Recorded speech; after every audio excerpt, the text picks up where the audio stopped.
Welcome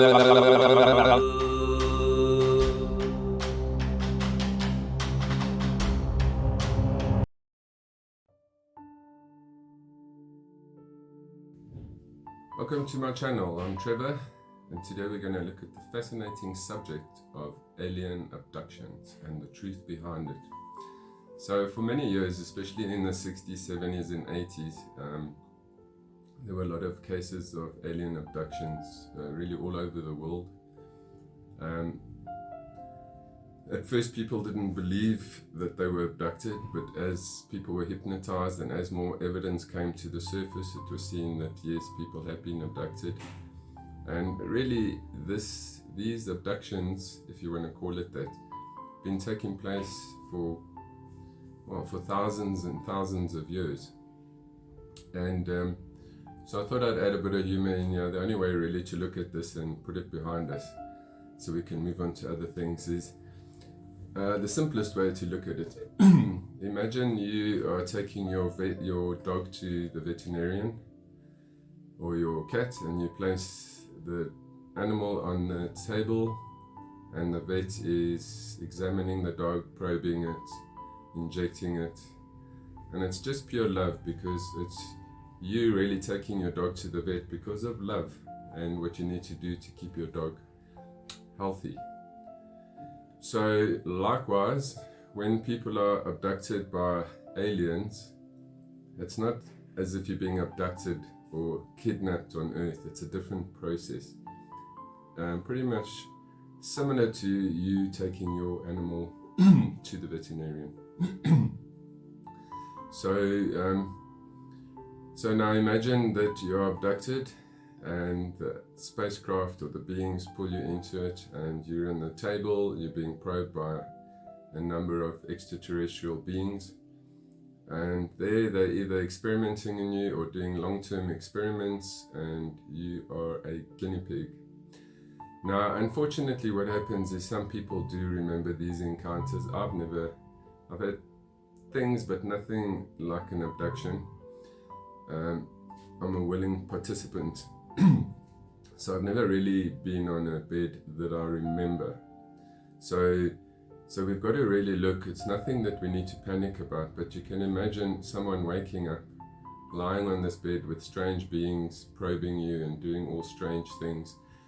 So what really takes place here is, besides the genetic manipulation that's been taking place since the time of Neanderthal, when they genetically altered us, they've been doing this constantly, and other experiments.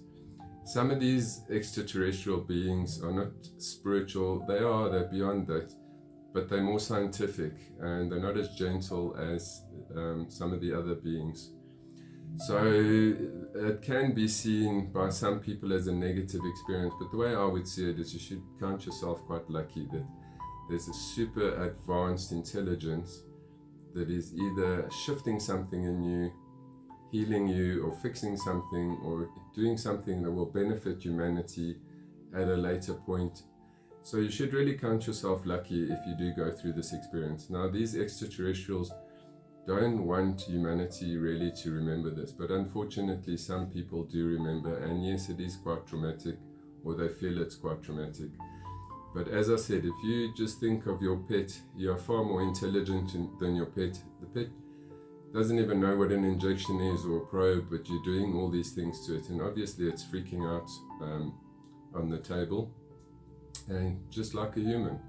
So when you understand this from a bigger perspective, that these beings that have created us are wanting humanity to follow into a certain direction of unfoldment, not only spiritually, but physically, how our bodies are going to evolve, that they become more perfect.